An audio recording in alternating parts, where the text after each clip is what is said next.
Bonjour France. Bonjour Yves. Bienvenue dans Studio Lacan pour une nouvelle émission que nous avons ensemble le plaisir d'animer aujourd'hui. Nous la consacrons à la question de la liberté d'expression sensible aux psychanalystes lorsqu'elle risque d'être limitée ou encadrée, alors que la pratique de la psychanalyse se fonde sur la règle de parler par association libre, sans restriction ou jugement moral. Les régimes ou les discours qui s'en écartent de cette liberté d'expression voient dans la psychanalyse une menace et sont en retour une menace pour sa pratique. La liberté d'expression est pourtant une notion complexe, dialectique. Elle a sa logique. Alors, où en sommes-nous avec elle dans les discours actuels ? Nous allons en débattre avec Jacques de Saint-Victor dans notre séquence « Un divan dans le monde ». Yves de Pelsener nous donnera un écho de la culture dans sa chronique et Catherine Lacasse-Paul nous entretiendra de son actualité de la psychanalyse. Alors nous allons passer tout de suite à notre première rubrique, Un divan dans le monde, sur la liberté d'expression.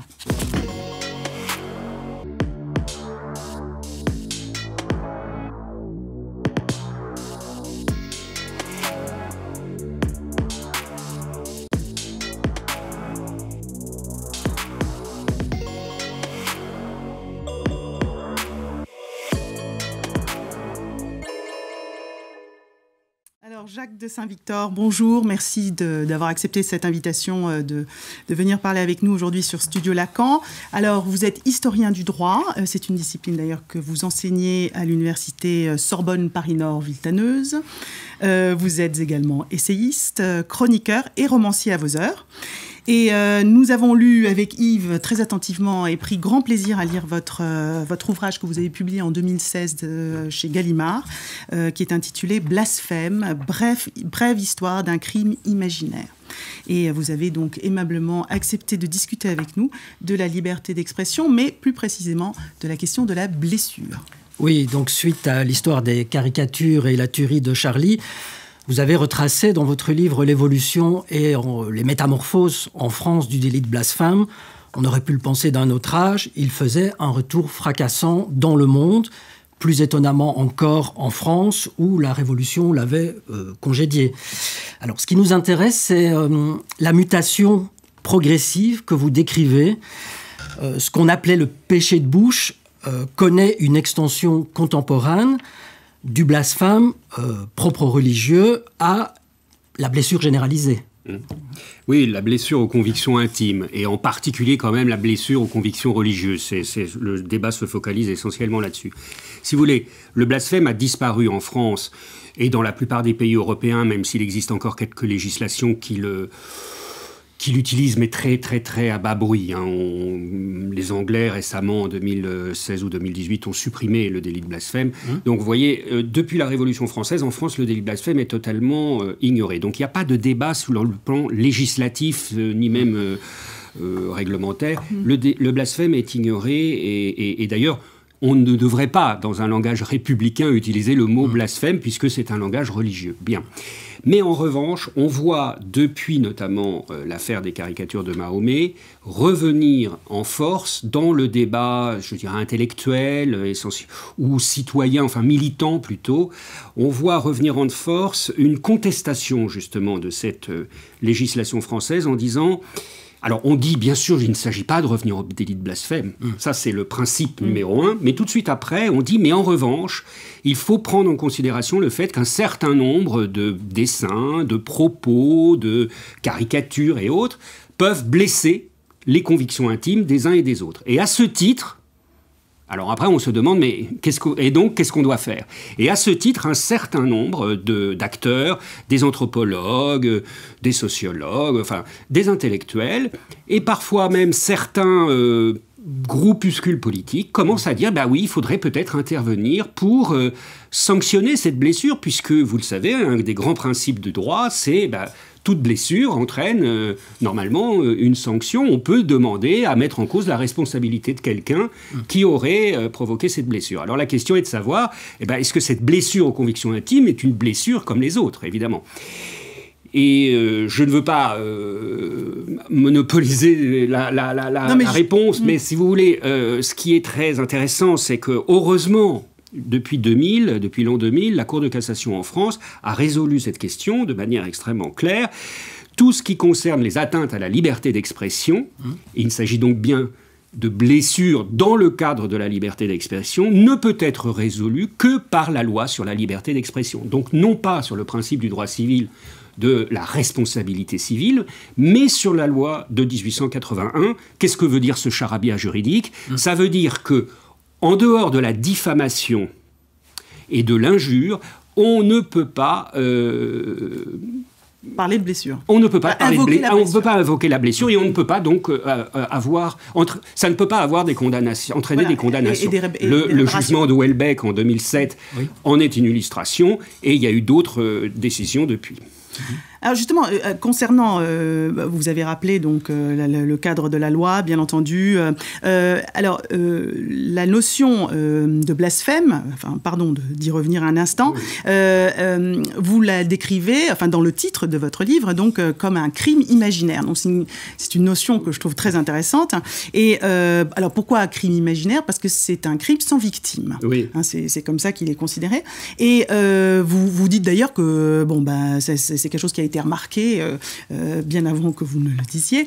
Notamment l'expression n'est pas de moi d'ailleurs, l'expression est des révolutionnaires français qui en 1791 ont aboli dans leur premier code pénal, c'était le rapport de Lepelletier de Saint-Fargeau, qui disait il faut supprimer de notre législation tous ces crimes imaginaires, la sorcellerie, l'hérésie, le blasphème, etc., etc. Donc en 1791, nous on est bien en avance par rapport aux Anglais, ça fait plaisir. Hop, parce que nous avons eu l'affaire du Chevalier de la Barre. Voilà, que vous racontez, qui est extraordinaire, cette histoire de... Alors justement, à propos de ce crime imaginaire, alors on comprend bien ce que ça veut dire là dans le cadre du blasphème, mais quid de la blessure? Est-ce que on peut dire, est-ce que vous pourriez dire en tant qu'historien de droit, est-ce que vous pourriez soutenir que la blessure, elle aussi, est un crime imaginaire ou pas? Alors, c'est justement, ça s'inscrit dans ce danger-là, c'est-à-dire que la blessure, la difficulté que l'on a face à des blessures qui peuvent être sincères et qui peuvent être réelles d'ailleurs, il ne faut pas le nier. Voilà. Mais nous ne sommes jamais à l'abri d'une sorte de chantage à la blessure. C'est-à-dire que la personne peut s'estimer véritablement blessée, mais d'autres personnes peuvent être très réellement...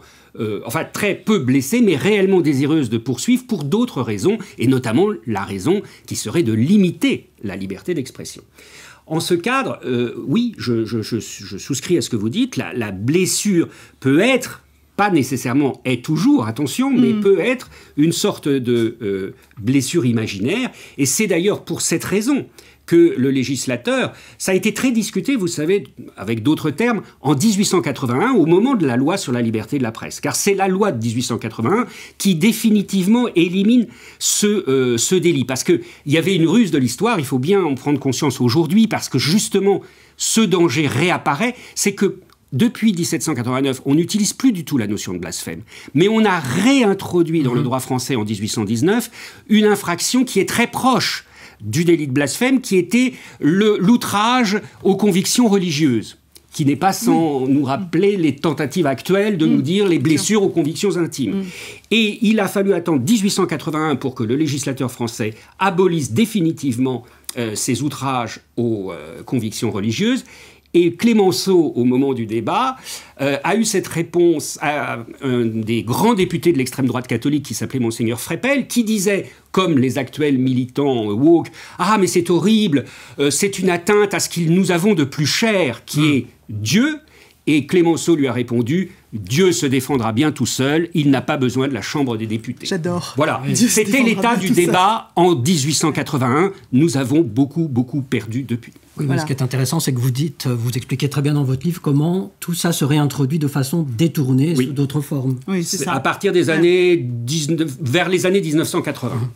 Ah, justement, vous avez parlé des woke, donc je voulais rebondir là-dessus, parce qu'effectivement, parler de blessures aux convictions intimes, etc., ça résonne beaucoup avec l'actualité woke, ce mouvement qui nous vient des États-Unis, et qu'on n'a pas fini d'analyser. Alors, évidemment, on pense aux micro-agressions, n'est-ce pas? Les micro-agressions, les safe spaces, qui sont censés, où chacun peut se recueillir avec, se retrouver avec d'autres blessés, on va dire, une communauté des blessés, n'est-ce pas?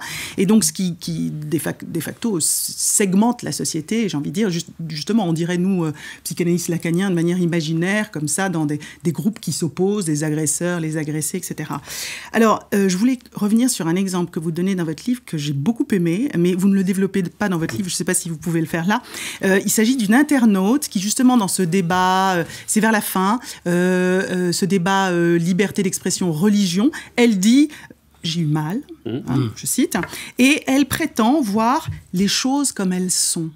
Alors moi, je trouve que c'est une formule sur laquelle il faut s'arrêter, voir les choses comme elles sont. Ben oui, c'est tout le danger, et c'est pour ça que justement on a voulu éviter de céder à ces discours sur la blessure, parce que elle les voit comme elles sont, un autre les verra comme elles ne sont pas, etc., etc. Donc si vous voulez, la liberté d'expression, si on laisse chacun nous dire que ceux qui, dans le discours, attention, il ne s'agit évidemment pas de nier des blessures réelles, mais si dans le discours, vous considérez que toute chose qui vous blesse est une atteinte, parce que la ruse se situe à ce niveau, toute chose qui blesse mes convictions intimes serait une atteinte à ma liberté de conscience. C'est ça la clé juridique. Pardonnez-moi, moi je fais du droit, pas de la psychanalyse. Et donc, à partir du moment où vous invoquez la liberté de conscience, cette liberté de conscience est aussi importante sur le plan juridique que la liberté d'expression. Et pourrait y avoir à ce moment-là un conflit de liberté, comme adorent les juges européens, entre liberté de conscience et liberté d'expression. Ce que j'ai voulu expliquer dans ce livre, c'est qu'il n'y a absolument rien à voir entre la blessure aux convictions intimes et la liberté de conscience. Je prends un exemple. Vous passez devant un kiosque où il y a Charlie Hebdo, ça vous blesse. Si vous êtes avec des convictions, si vous avez des convictions qui vous blessent. Mais si vous détournez le regard, vous n'êtes pas atteint dans votre liberté de conscience. Qu'est-ce que la liberté de conscience? Et je suis revenu dans ce petit livre, justement, au débat de 1789, lorsqu'on a évoqué cette question, c'est l'article 10 de la Déclaration des droits de l'homme. La liberté de conscience, c'est tout ce qui pourrait porter atteinte, soit par la menace, soit par des sanctions, soit par un certain nombre de contraintes, à ce qui est l'expression de votre culte. C'est la liberté de culte, en réalité. Elle n'est pas du tout atteinte par des caricatures. Et heureusement, il faut préserver cette liberté de caricature. Vous savez que la liberté de caricature, c'est encore plus compliqué que la liberté d'expression simple. Dans tout le droit français, jusqu'à la loi de 1881, il y a eu encore plus de lois contre la liberté de caricature que contre la liberté d'expression stricto sensu, si vous voulez. Donc il faut justement préserver la liberté de caricature. Elle blesse par nature. Donc si on ne veut pas... Par nature. Mais oui, elle est faite pour blesser. D'ailleurs, de ce point de vue-là, les juristes américains qui sont... Alors, il y a d'autres excès aux États-Unis, mais les juristes américains ont toujours considéré que la liberté d'expression, elle était aussi faite vis-à-vis de propos qui nous blessent, qui nous choquent, voire même des propos haineux. Alors nous, en Europe, depuis 1972, les propos haineux, nous sommes beaucoup plus embarrassés avec eux. Mais pour tout ce qui concerne le reste, et les caricatures ne sont pas en soi considérées comme haineuses, et heureusement, eh bien, on considère qu'elles doivent être libres. Alors justement, sur la question de la blessure des convictions intimes, il y a un point qui nous a beaucoup arrêté et intéressé dans votre livre, c'est que vous situez, en quelque sorte, si je vous ai bien lu, à un moment de bascule, qui est la propagation, en tout cas l'adhésion à l'idée du caractère performatif du langage et des discours. Alors vous dites qu'historiquement, ça a permis un retour détourné du délit de blasphème, mais que cette adhésion est aussi à l'origine d'un nouveau dogme qui est le respect des convictions intimes. Oui, alors ça, c'est une question évidemment très très compliquée parce que je suis aussi convaincu que, comme le disait Carlo Levi, les mots sont des pierres. C'est-à-dire que les mots peuvent être en effet parfois très blessants, justement. Absolument. Donc, je reviens en fait à cette distinction que j'opérais dès le départ. C'est-à-dire, nous admettons le hate speech, il existe évidemment, les mots peuvent être des pierres. Faut-il que ce hate speech soit véritablement poursuivi ? Alors, aux États-Unis, ce n'est pas le cas. Vous le savez, la législation américaine autorise le discours de haine. En Europe, on ne l'autorise plus. Dans certains cas particuliers, vous avez un certain nombre de lois qui, justement, inscrites aujourd'hui dans la loi de 1881, prohibent un certain nombre de discours de haine. Et ce sont des cas quand même très limité. Je pense qu'on pourrait discuter, mais ça serait peut-être une autre émission, sur la formulation de la loi de 1972, qui, intégrée dans la loi de 1881, prohibe ces discours de haine, mais en tous les cas, ce sont des discours quand même limités. Ils sont limités notamment en ce qui concerne l'antisémitisme, la Shoah, le racisme, etc. Pour le reste, on a encore le droit d'avoir des expressions justement blessantes, des expressions qui peuvent être fortes, qui peuvent choquer, parce que c'est dans la nature de la liberté d'expression que d'être provocatrice, que d'être bouleversante. Si vous voulez, si la liberté d'expression, c'est uniquement pour discuter, on se reçoit des couleurs, des couches culottes, ça n'a aucun sens, vous voyez. Donc elle est forcément un peu brutale, et elle fait le pari que c'est de la discussion que surgira, dans des consciences un peu éclairées, et le problème peut-être contemporain, c'est justement ce point précis, mais qui n'a rien à voir avec notre affaire, c'est le manque d'éclairage, de lumière, disons, d'une partie importante de la population, mais on fait le pari dans la liberté d'expression que c'est dans l'échange des idées, dans ce marché des idées, même si j'aime pas moi cette expression, eh bien que surgira le bon sens et la lumière. Et si on commence à rentrer dans une procédure répressive, non ça c'est blessant, non ça c'est haineux, etc., etc., on risque d'aboutir d'abord à transformer, comme le disait Benjamin Constant, les tribunaux en arènes de métaphysique, parce que c'est ça le risque. Ah ben non, ça, vous avez le droit, ça blesse la religion, c'est trop, ça commencerait à être extrêmement préoccupant. Et puis, de toute façon, on peut essayer de se dire que toutes les idées, enfin, les idées les plus folles, la majorité quand même de la population les blâmera haineux, et on n'a pas besoin de l'intervention législative et judiciaire, surtout parce que notre drame contemporain, c'est l'envahissement des procédures judiciaires. On reviendra à la question du blâme. Tout à l'heure, justement, j'ai une question à ce sujet, et des États-Unis, mais on va marquer une petite pause, hein, si vous le voulez bien. Vous parliez de lumière, justement, parce que figurez-vous que notre collègue Yves de Pelsener va nous éclairer, justement, sur la femme de la préhistoire, puisqu'il a lu pour nous un ouvrage qui s'appelle Lady Sapiens, et qui a été publié en septembre dernier, hein, je crois, aux Arènes. Voilà.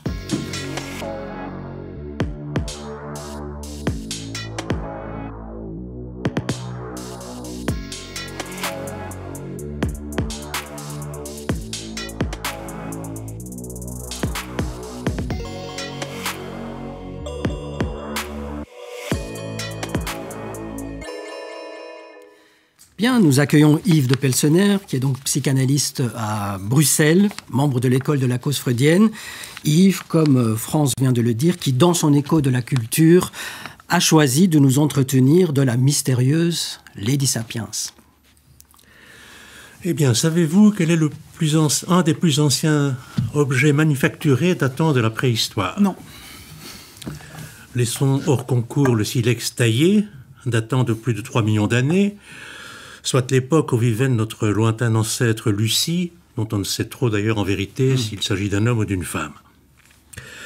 Mais qu'en est-il au paléolithique? Une lance, un bijou, une poterie? Peut-être songeant au développement de Lacan à propos du trait unaire, songerez-vous plutôt à un os gravé. Mais il est un objet d'une importance considérable et trop rarement évoqué. Il s'agit de l'aiguille à chat, dont la plus ancienne, découverte à Denisova en Sibérie, date de 50 000 ans. Et alors Yves, qu'est-ce que ça nous apprend? Il est aventureux de dresser le portrait de la femme au temps de la préhistoire, naturellement. Mais les outils scientifiques sophistiqués dont disposent aujourd'hui les chercheurs permettent cependant de faire un sort aux vieux clichés réduisant la figure des femmes à celle de créatures sans défense, consacrées à leur progéniture, aux côtés de chasseurs intrépides affrontant des bêtes sauvages, pour assurer la subsistance du groupe. Au fil des découvertes récentes s'agissant du Paléolithique, se dessine une toute autre place de la femme, tant dans ce qui peut se conjecturer de l'organisation sociale que de la vie quotidienne. Ainsi, du cliché de l'homme chasseur, précisément. Outre qu'il apparaît que la cueillette était une part beaucoup plus importante des ressources alimentaires que la chasse, de nombreux indices donnent à penser que les femmes participaient aussi à leur manière à la chasse. En particulier la chasse au petit gibier. Le petit gibier qui était plus fiable et plus... cette chasse était plus régulière que celle du grand gibier. Mais surtout, les femmes régnaient sur le monde végétal et sur l'artisanat considérable qui repose sur la collecte du bois et des plantes, outils divers, vanneries, vêtements, pharmacopées, etc. Notre approche de la vie quotidienne au temps de la préhistoire est évidemment biaisée par la mauvaise conservation des éléments organiques. Mais l'usage d'un instrument, comme cette aiguille à chat, permet de saisir de quelle maîtrise raffinée du textile les femmes faisaient preuve. La trace de tissage a par ailleurs été recueillie sur des fragments d'argile. Là encore, le cliché d'individu hirsute, vêtu de peau de bête, doit être reconsidéré. Alors justement, est-ce qu'on a une idée, vous nous avez décrit un peu les activités quotidiennes des femmes, est-ce que ce livre nous éclaire sur la place des femmes, on va dire, dans la société préhistorique? Oui, c'est plus difficile. Il est plus difficile de se faire une idée de la place des femmes au niveau de l'organisation sociale et au niveau du pouvoir. Mais des sépultures de femmes richement parées, comme celle de la dame de Cavillon, donnent à penser à celle d'une personne de haut rang. L'hypothèse, soutenue par quelques chercheuses féministes à ce propos, de société matriarcale, n'a rien d'assuré pour autant. De nouveaux fantasmes ont pris le relais des préjugés patriarcaux des premiers préhistoriens. Quant à la symbolique des nombreuses statuettes féminines, Dame de Pras-en-Poix, Vénus de Holfels, de Wallendorf, de Laugerie, etc., elles demeurent énigmatique. Enfin, reste à éclaircir la place des femmes dans les plus hautes réalisations de cette époque. Je veux parler, bien sûr, des peintures rupestres. On sait à présent de façon sûre, l'ADN a parlé à ce propos, que les célèbres mains négatives de la grotte de Pechmerle sont pour la plupart des mains de femmes. Alors Chauvet, Lascaux, Altamira, Niot, dans quelle mesure ces lieux magiques sont-ils l'œuvre des femmes de la préhistoire? Lady Sapiens mérite, quoi qu'il en soit, le plus grand respect. Merci beaucoup Yves pour cette chronique et en fait, si je comprends bien, l'enquête n'est pas terminée, elle continue. Ah, elle se poursuit, on fait des découvertes tout à fait spectaculaires ces dernières années de façon régulière. Merci beaucoup. Alors, on continue donc notre discussion avec Jacques de Saint-Victor. Alors, on s'était quitté sur les États-Unis, voilà, et la question du blâme. Moi, j'étais très sensible à ce que vous disiez dans votre livre sur la place particulière des États-Unis.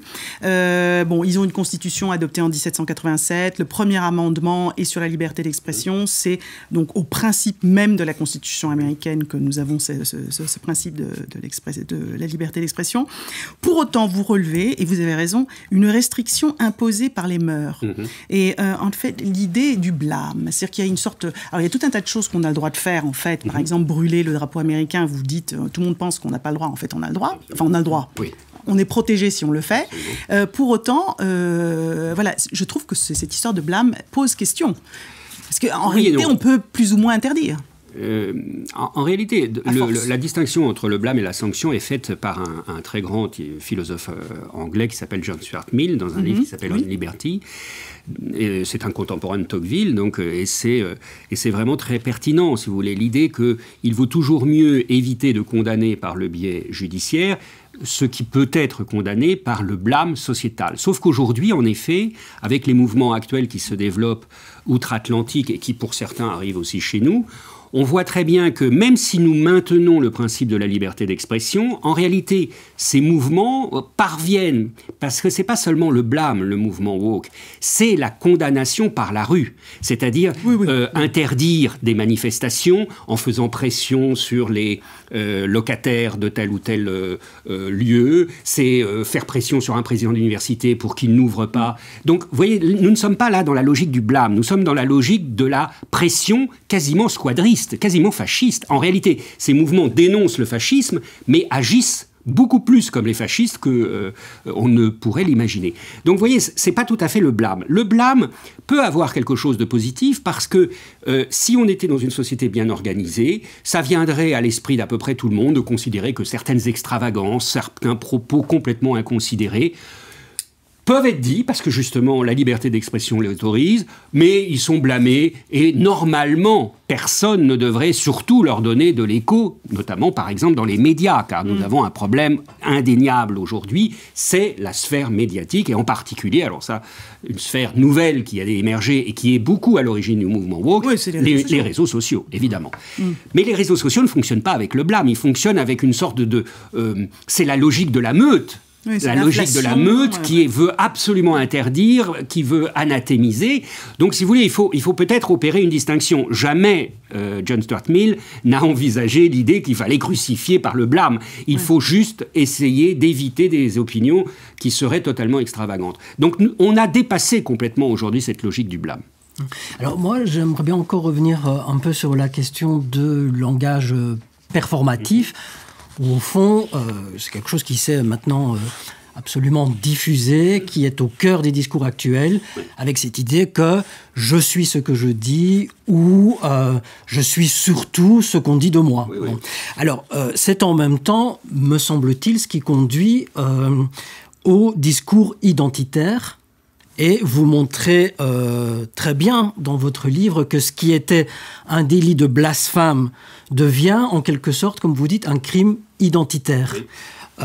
Bref, on passe de la religion au racisme avec tout son lot des 3 petits points phobes qu'on entend comme ça maintenant en tout genre dès qu'on émet une opinion qui ne va pas dans le sens des convictions personnelles de quelqu'un. Alors, comment en est-on arrivé là ? D'abord, c'est un long processus parce que j'ai été surpris. Moi, j'avais lu le livre d'Austin comme tout le monde. Je pensais que c'était quelque chose d'assez récent. En réalité, on le trouve non seulement dès la loi de 1881, puisque c'est l'extrême droite catholique qui utilise le langage performatif en disant « mais les mots sont des pierres ». C'est le langage de Monseigneur Freppel, qui est le chef de file le plus brillant de l'extrême droite catholique, qui veut empêcher la loi de 1881 sur la liberté d'expression. Et il utilise justement ce terme, qui est un vieux terme en fait de droit anglais, mais qui lui-même est inspiré des juristes français de la Renaissance. Donc, si vous voulez, c'est quelque chose de très ancien. Bon, on a focalisé sur Austin, probablement par ignorance, parce qu'en réalité, c'est quelque chose de très ancien. Les mots peuvent être aussi blessants. Et d'ailleurs, c'est la raison pour laquelle la loi de 1881 n'est pas une loi comme la loi américaine de liberté totale. La loi de 1881, qui est le fondement même de notre droit encore aujourd'hui, c'est une liberté encadrée. Nous n'avons pas le droit d'injurier ou de diffamer les personnes. Parce qu'il y a en effet des limites qui touchent, et la limite sur quoi se situe-t-elle dans le langage juridique ? Je vais très vite, je ne vais pas faire du droit, vous rassurez-vous, mais c'est quand c'est une blessure directe à la personne. Vous imaginez, si je vous dis vous êtes un fiefé imbécile, je vous attaque directement. Alors en ce moment-là, oui, se met en place cette idée qu'il y a une sorte de pierre que je vous lance et vous avez le droit de vous défendre. Bien. Pire encore, si je vous diffame, si je dis vous avez piqué dans la caisse, etc. Donc là, vous avez le droit de vous défendre parce qu'on considère que aussi l'honneur personnel est quelque chose que l'on a le droit de préserver parce que sinon, eh bien, vous en avez des conséquences sociales pour vous-même et votre famille.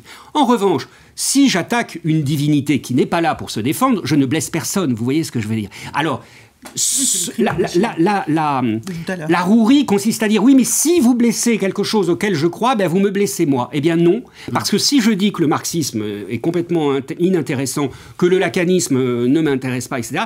C'est pas possible. Évidemment, ça c'était un contre-exemple, mais je vais évidemment vous blesser, mais je ne vais blesser en réalité personne directement. Voilà. Et je pense qu'il faut rester sur ce fondamental-là, parce que sinon la liberté d'expression va mourir définitivement. Elle est déjà, il faut le dire, parce que nous sommes déjà dans un processus assez avancé. Vous savez que, par exemple, Barack Obama avait dit, en ce qui concerne Mahomet, qu'il ne fallait pas faire l'apologie d'images qui outrageaient le prophète. Donc nous sommes vraiment déjà très avancés dans ce processus de limitation de la liberté d'expression. Justement, je voulais vous revenir là-dessus, parce que toujours pareil, mon obsession avec cette grande démocratie que sont les États-Unis. En préparant cette émission, je suis retombée sur toutes les histoires du Pen Club. Alors tout ça, bon, ça fait longtemps. Mais bon, j'ai quand même trouvé cette citation, parce que malheureusement l'heure tourne, donc il va falloir qu'on fasse vite. Une citation de Russell Banks, donc le romancier Russell Banks, qui a été le signataire de la pétition, qui donc il souhaitait qu'on ne décerne pas le prix du courage à la rédaction de Charlie Hebdo. Il dit ça. Historiquement, ce prix a toujours été donné à des journalistes qui ont mis en jeu leur vie pour améliorer vraiment le sort des citoyens, vraiment. Il ajoute, ce n'est plus une question de liberté d'expression. Alors là, il faut qu'on nous explique pourquoi. Ce que fait Charlie Hebdo n'a rien d'essentiel pour la population française ou celle du monde. Ils sont tout à fait libres de le faire, mais nous n'avons pas à les récompenser pour ça. Donc je suis d'accord avec vous, la liberté d'expression est en péril. Il parlait de crime identitaire. Vous terminez votre livre en disant qu'il ne s'agit pas d'avoir une démocratie des identités, mais une démocratie tout court. Bien sûr. Et puis pour répondre à ce qu'a dit cet auteur qui est totalement terrifiant, il a le droit de dire ça, attention, oui, mais il oublie de dire que 15 personnes sont mortes pour avoir justement exprimé leurs idées. De ce point de vue-là, alors je ne sais pas s'il faut ou non leur donner un prix, mais en tous les cas, il faudrait quand même faire preuve d'un peu plus de jugeote et d'intelligence quand on est face à de tels drames. Et je pense que c'est ce que nous avons déjà beaucoup manqué depuis quelques années. Quand on pense d'où l'on vient, c'est-à-dire l'Europe entière mobilisée parce qu'une fois la justice a été injuste et très injuste avec le Chevalier de la Barre, ce qui amène à abolir le délit de blasphème à jamais, et là, pour des massacres aussi terrifiants, on trouve à redire. Oui, je suis consterné, voilà, pardon. Alors vite, juste une dernière petite question. Vous voulez bien revenir sur cette idée qu'on a trouvée effectivement très intéressante, parce que tu viens de la reprendre, de démocratie des identités? Pardonnez-moi, ça n'est pas du tout de moi et c'est une évidence. Ce qui se passe, alors ça serait, et là c'est long à expliquer, mais nous avons une loi qui permet, non pas simplement à la personne qui s'estime blessée, mais à tous ceux qui s'estiment outragés, je veux dire la loi Pleven de 1972, de porter une action en justice. Par conséquent, par la loi elle-même, nous avons cristallisé des logiques identitaires.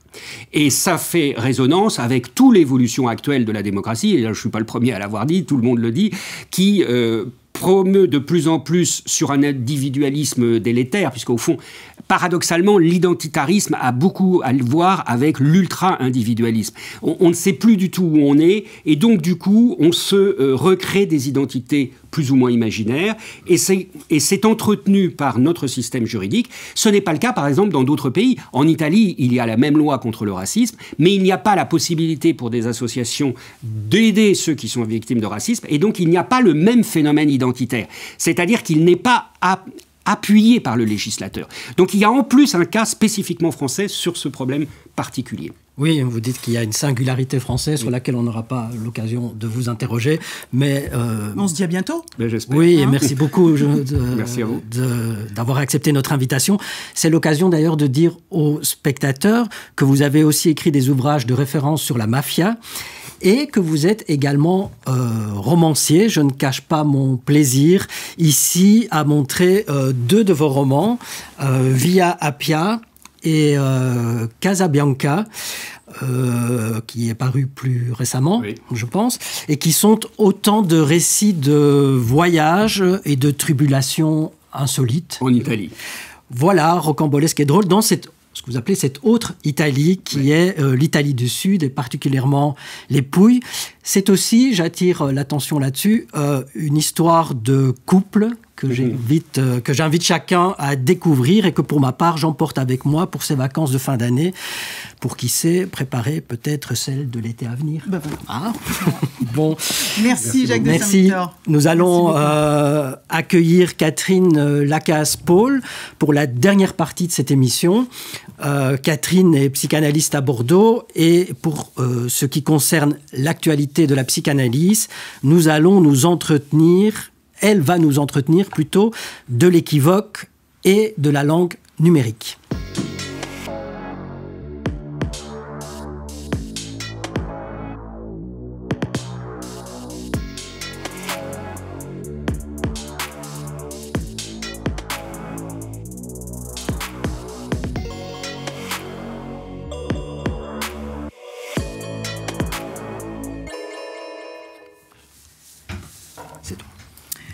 Alors oui, je commencerai, chère Catherine, puisque vous allez nous parler de l'équivoque et du langage numérique. Je vais commencer par vous demander quelle est la place qui est donnée à l'équivoque en psychanalyse.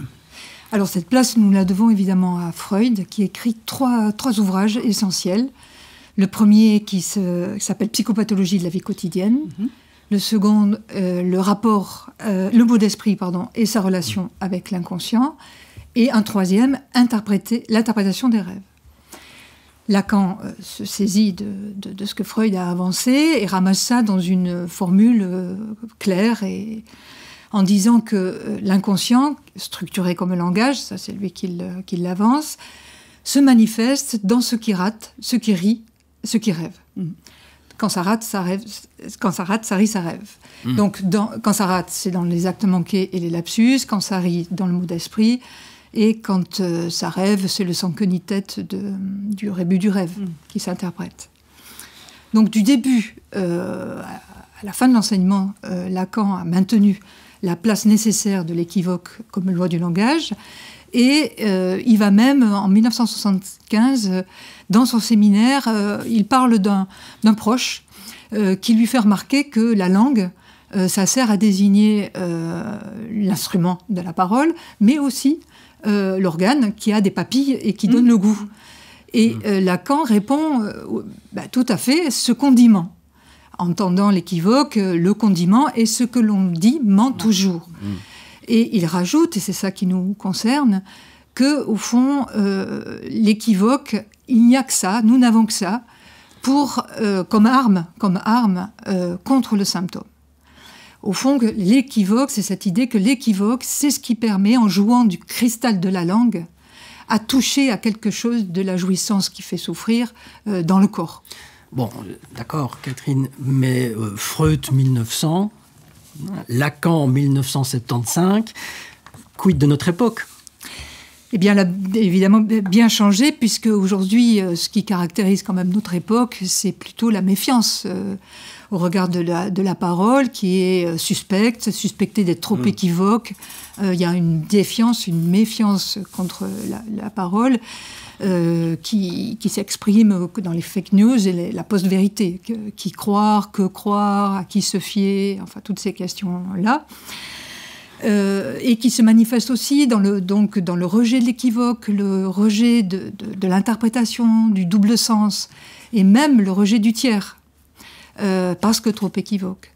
Et il semble que ce rejet, ce refus, stimule, creuse un peu le sillon vers le goût de la langue numérique, qui, elle, se présente du coup comme transparente, non univoque, et elle se présente même parfois comme une garantie, là où la contre parole... l'équivoque.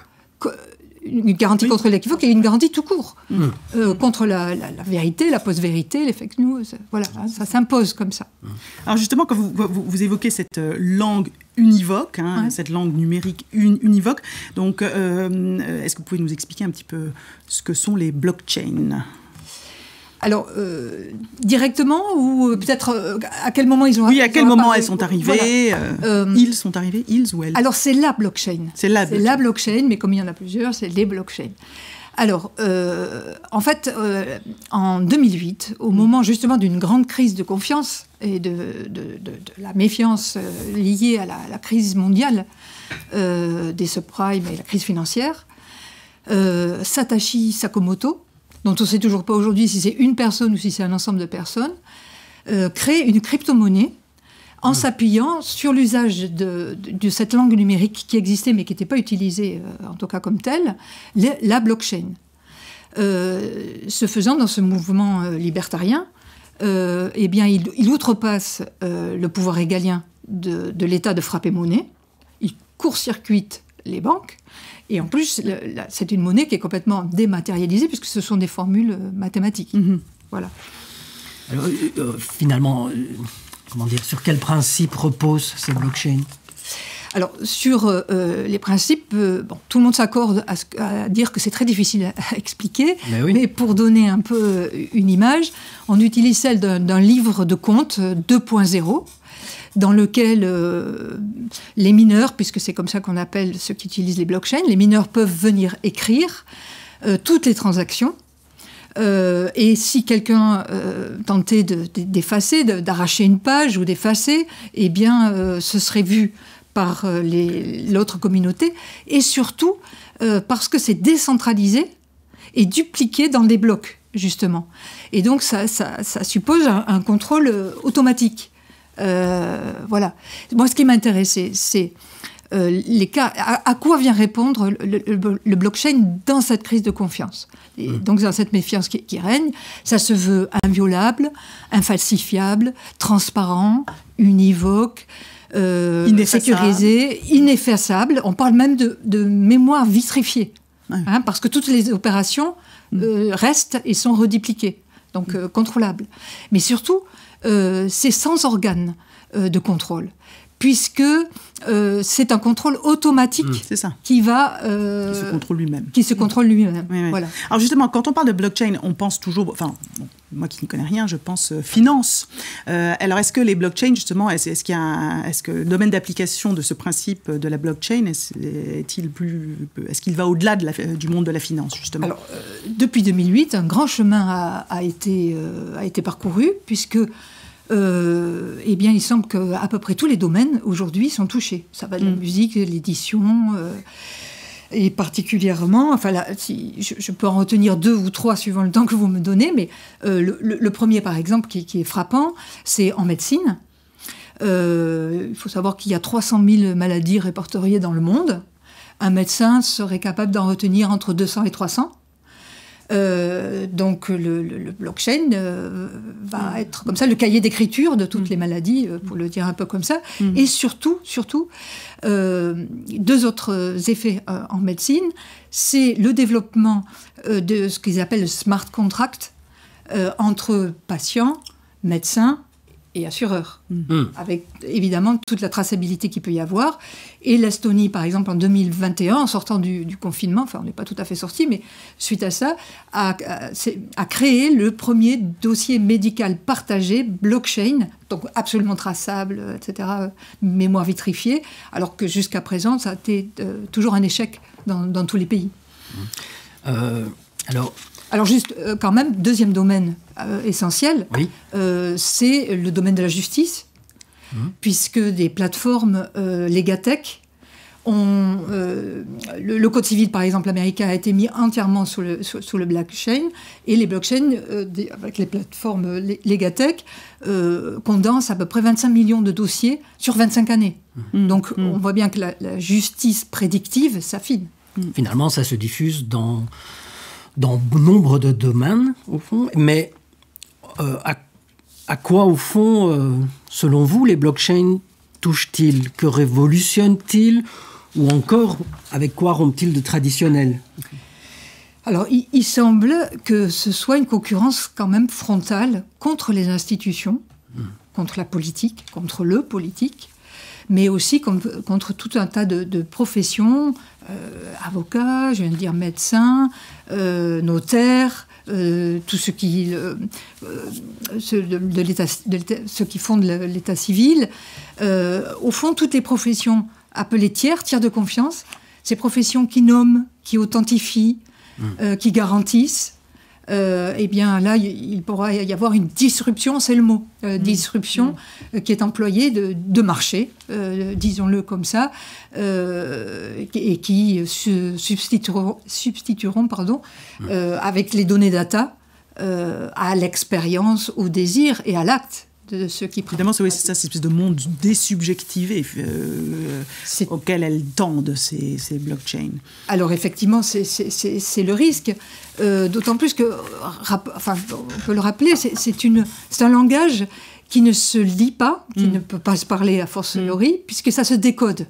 Hein, donc c'est quand même dans une autre dimension. Alors pour faire résonner peut-être quelques puisque je parlais d'équivoque, je peux peut-être attraper ça du côté, des deux conséquences immédiates qu'on peut pressentir. D'abord, c'est sur le lien social, et ensuite sur la parole elle-même. Sur le lien social, eh bien, c'est la substitution du code par la loi, du smart contract plutôt que le droit. C'est plutôt à chacun sa loi que la loi pour tous. Et bon, c'est-à-dire au fond quoi, le solitaire plutôt que le solidaire. Voilà. Et du côté de la parole, eh bien c'est, comme certains en rêvent, un monde sans équivoque, donc un monde univoque, un énoncé sans énonciation, une langue qui ne se parle pas et qui est hors sens. Alors finalement, quels effets vous en déduisez ou prédisez-vous au fond, pour la civilisation, son malaise, comme disait Freud, mais aussi pour la psychanalyse? Prédire, je ne sais pas, mais en tout cas, on peut s'appuyer déjà sur l'expérience qu'on a eue du confinement, avec le développement intensifié de la virtualisation de nos rapports, avec les effets de mal-être que ça pu, et la cohorte de symptômes, quand même, et puis les inventions et les créations, quand même, pour pallier à cet isolement qui est venu nous rappeler que nous étions des êtres sociaux, des par-l'être, disait Lacan, des êtres de parole, et que la présence, le chair en os, est nécessaire au vivant de nos relations. Alors, le divan du psychanalyste, eh bien, très certainement, il sera plus que jamais le lieu où une création et une réponse face à la mortification, à la fois de la parole et puis de l'effet de mortification que ça a sur soi, eh bien, ce sera le lieu où justement quelque chose pourra venir se recréer de cet usage de la langue qui est forcément univoque. Bon, puisqu'on parlait du blasphème, Dieu vous entende. Hein. Merci Catherine. Merci beaucoup Catherine. Notre émission touche à sa fin. Studio Lacan prend congé. Nous nous reverrons l'année prochaine, le 8 janvier à 18h30 précise pour notre 6e émission. Elle sera animée par Déborah Guterman-Jacquet et Gil Carros. Au programme, nos rubriques qui sont maintenant familières. Un divan dans le monde avec Johan Chapoutot, autour de son livre « Libre d'obéir ». Un écho de la culture avec Hélène Bono, à propos du film « Enfant de personne », réalisé par Hakim Isker et Isabelle Carré, et l'actualité de la psychanalyse avec Alexandre Stevens sur le thème de la psychanalyse indispensable en institution.